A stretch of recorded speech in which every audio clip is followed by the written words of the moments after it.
Assalamualaikum warahmatullahi wabarakatuh. Alhamdulillah, alhamdulillah rabbil alamin. Wa bihi nasta'inu ala umuri dunya wa din. Wassalatu wassalamu ala asyrafil anbiya'i wal mursalin wa ala alihi wa sahbihi ajma'in, amma ba'd. Pengurus masjid yang saya hormati, bapak-bapak, ibu-ibu, jemaah sholat subuh yang dirahmati oleh Allah Subhanahu wa Ta'ala, amin. Alhamdulillah, pada pagi setelah sholat subuh ini kita kembali mengaji. Di tengah kesibukan kita mencari nafkah, kita tidak lupa sebagai hamba Allah mengabdikan diri melalui sholat subuh berjamaah dan juga menuntut ilmu. Sebagaimana yang saya sampaikan pada pertemuan yang lalu, bahwa menuntut ilmu itu adalah wajib, sholat juga wajib, sama-sama wajib. Bagaimana mungkin orang bisa sholat dengan benar kalau ilmu tidak ada? Siapa yang akan disembah? Bagaimana ya Tuhan yang dia sembah itu? Nah, kalau orang tidak tahu, tidak kenal siapa yang disembah, tentu akan bingung sendiri. Nah, begitu ditanya, tidak tahu siapa yang kau sembah. Allah. Allah itu siapa? Ya Tuhan. Tuhan siapa? Allah. Nah, balik-balik situ lah kan. Karena tidak tahu. Nah, kalau kita sudah ngaji kan enak jawabannya. Siapa yang kau sembah? Tuhan. Tuhan itu siapa? Tuhan Allah namanya. Siapa Allah tuh? Zat wajibul wujud. Allah itu zat yang wajib ada.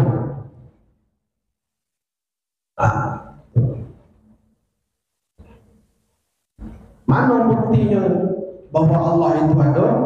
Langit dan bumi. Kalau tidak ada yang menciptakan langit dan bumi, siapa yang menciptakannya? Tidak mungkin tercipta dengan sendirinya. Akal tidak akan menerima. Nah, gitu. Ya kan? Nah, rumah yang kita tinggali, rumah yang kita diami, tidak mungkin akan jadi dengan sendirinya. Kalau begitu, ada yang membuat rumah itu. Siapa yang membuat rumah itu? Ya tukang. Artinya ada orang yang menciptakannya. Sama alam raya ini terbentang, langit, bintang, bulan, matahari, ya kan, bumi, lautan, ikan isi di dalamnya, ya. Ikan paus, ikan hiu yang makannya bertonton sehari. Siapa yang mengatur? Siapa yang menciptakan? Nah, tak terjangkau oleh pikiran kita ini. Kalau begitu, ialah Allah Subhanahu wa Ta'ala. Nah, itu yang mau kita kaji ini. Namanya ngaji tauhid, yaitu ilmu yang mempelajari tentang keesaan Allah Subhanahu wa Ta'ala. Nah, kalau ngaji tauhid tidak pakai kitab, bisa sesat. Nah, itu bisa sesat dan bisa giloisim kata orang. Gitu. Makanya kita ngaji di atas kitab, meratap di atas pangkat. Baik, kita kembali ke materi kita. Kitab Tauhid, Sulamul Ibad ila Tauhidil Ahad. Pada pertemuan yang lalu sedikit sudah kita bahas tentang tauhid ini.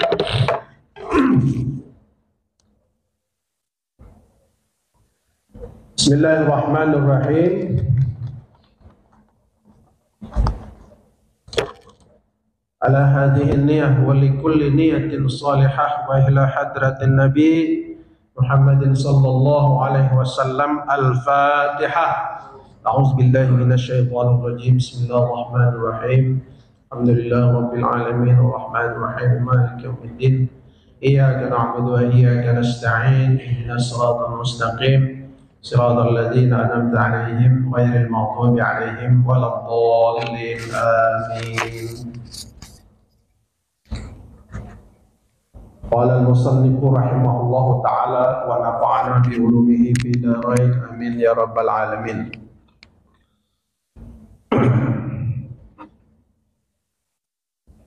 Hukum akal.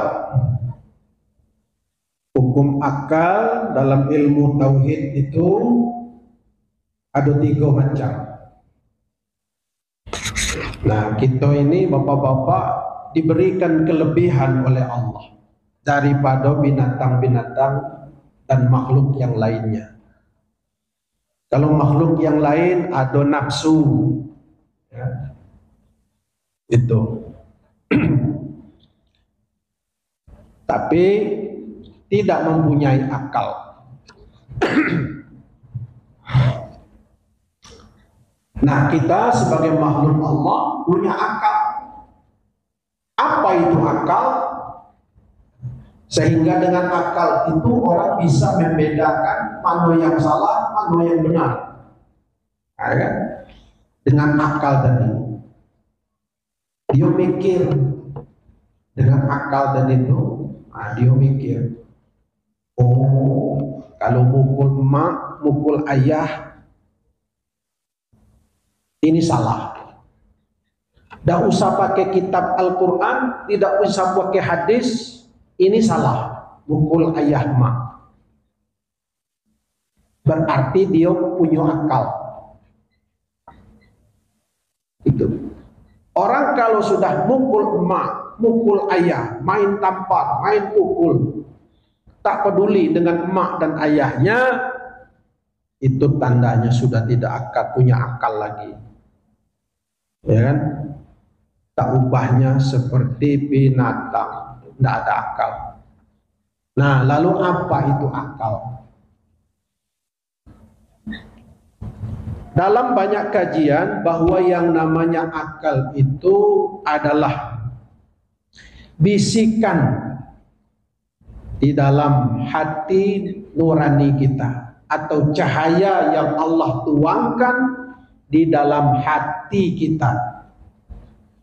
Sehingga dengan cahaya Allah itulah kita bisa membedakan mana yang benar, mana yang salah, mana yang baik, mana yang buruk. Kenapa? Karena itu cahaya dari Allah. Macam lampu nih, kita bisa membedakan siapa-siapa yang ada di dalam ini orangnya.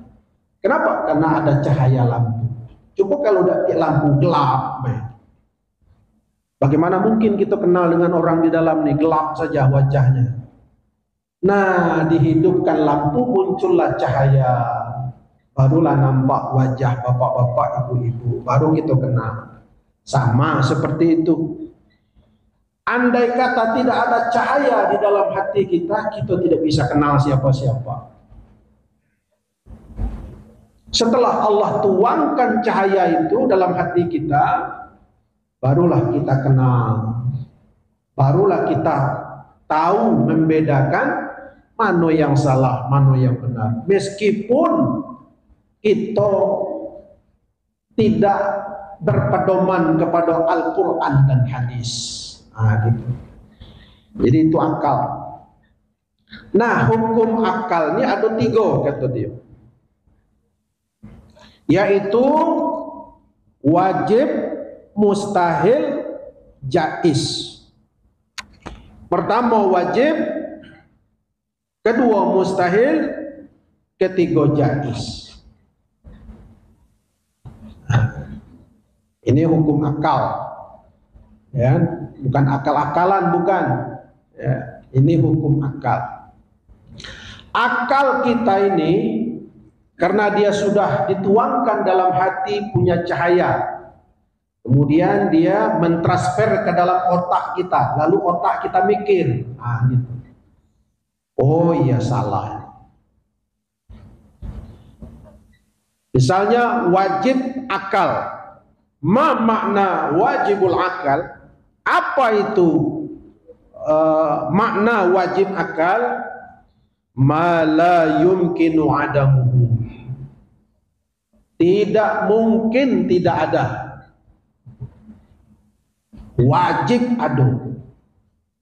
Jadi arti wajib menurut ilmu fikih berbeda dengan arti wajib menurut ilmu tauhid.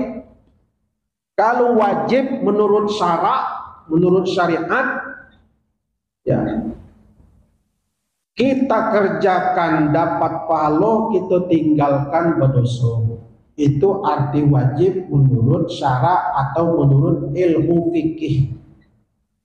Nah, kalau menurut ilmu tauhid, yang namanya wajib, akal kita ini tidak menerima kalau tidak adanya Allah Subhanahu wa Ta'ala.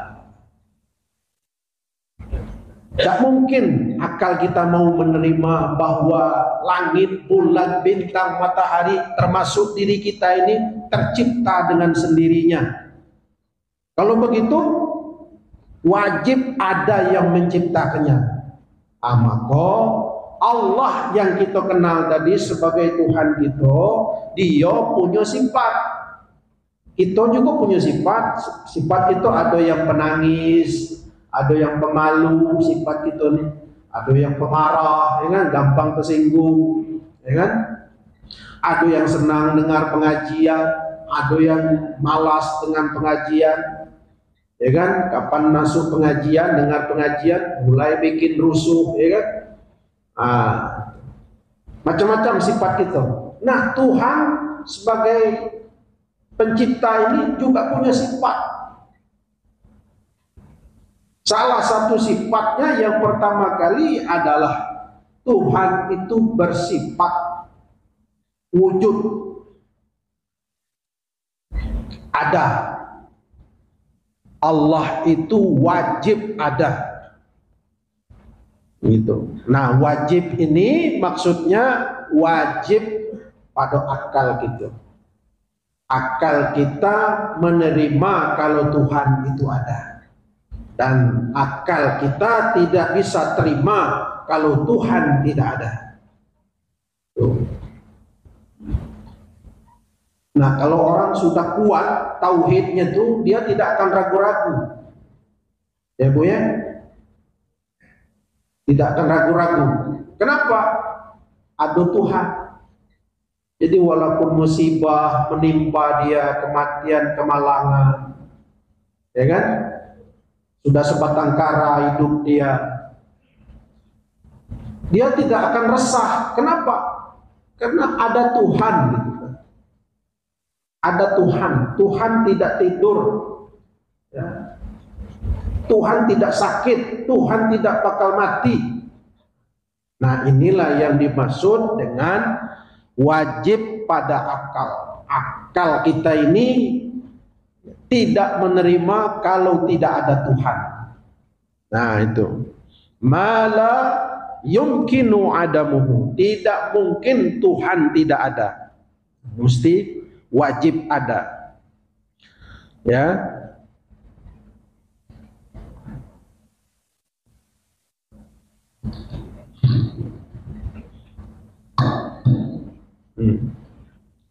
Yang kedua, tadi wajib, yang kedua mustahil.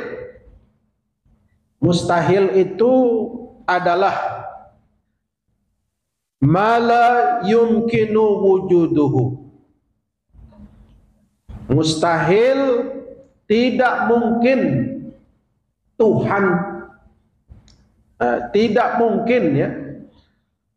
Mala yumkinu wujuduhu. Tidak mungkin wujudnya, tidak mungkin adanya. Itu arti mustahil. Nah, mustahil akal yaitu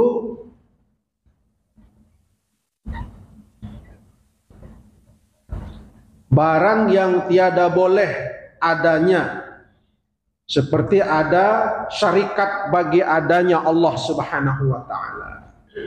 Nah, mustahil menurut akal kita Tuhan itu dua. Nah, akal tidak akan menerima. Itu nama tidak menerima itu namanya mustahil dalam ilmu tauhid. Misalnya mustahil pula. Itu kata orang mustahil pula. Nah, artinya apa mustahil itu? Tidak akan mungkin barang itu hilang dengan sendirinya. Di masjid lah kami letakkan di situ ampli masjid itu udah dikunci lagi. Kok hilang juga? Pagi tadi masih ada. Kini jam 9 lah lewat barang tuh. Gitu kan. Rasanya mustahilnya hilang dengan sendirinya. Itu mustahil, itu maksudnya akal kita tidak menerima kalau barang itu tidak diambil orang. Betul tak? Tidak mungkin dia berjalan dengan sendirinya. Itu mustahil pada akal. Sama dengan sifat Tuhan, ya kan? Mustahil Tuhan tidak melihat. Masa pula Tuhan tidak melihat? Artinya buta Tuhan tuh. Iyalah Pak. Sampai sekarang Palestina ini dihantam orang Yahudi terus. Masa Tuhan tidak ada nengok? Dibiarkan coba. Coba Tuhan tuh tiup dikit orang tuh, lanting lah kalau gitu kan. Kalau Tuhan kalau begitu Tuhan tidak tahu gawe itu. Mustahil Tuhan tidak tahu. Mustahil Tuhan itu buta. Mustahil, kata-kata mustahil itu artinya akal kita ini tidak terima, ya. Tidak terima bahwa Tuhan tidak melihat, tidak mendengar. Gitu. Itu mustahil. Dan yang ketiga, hukum akal jaiz. Jaiz. Ma makna jaiz? Ma yasihhu wujuduhu wa adamuhu. Ya kan?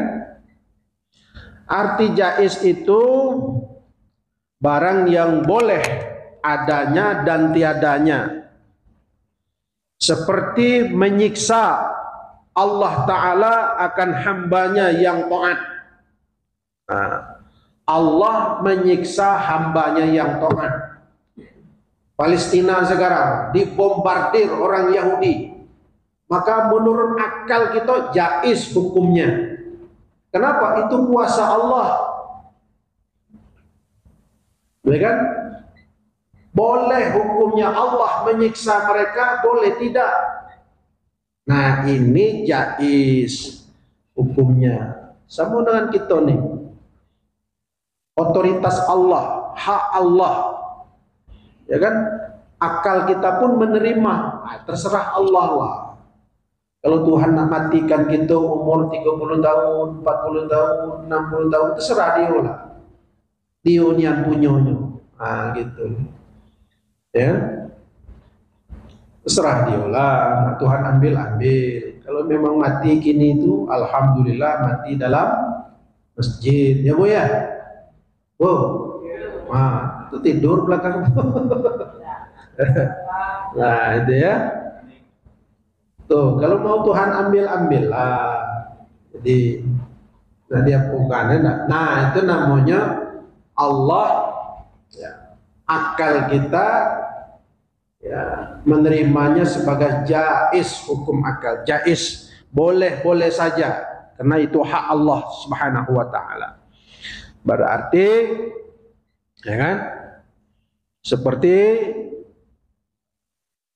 Allah memberi pahala kepada ahli maksiat. Kok Allah memberi pahala? kepada orang yang berbuat maksiat. Bukan hal yang mustahil, terserah Allah, dia yang punya. Nah, inilah ilmu tauhid. Aku kadang-kadang kita ibu-ibu tak ada resah kalau orang sudah paten ilmu tauhidnya, tak ada resah. Kalau orang yang tak paham ilmu tauhid, resah dia. Ya. Hai Tuhan, Tuhan kami tiap pagi ke masjid ngaji, rezeki bayar, tak dapat duit.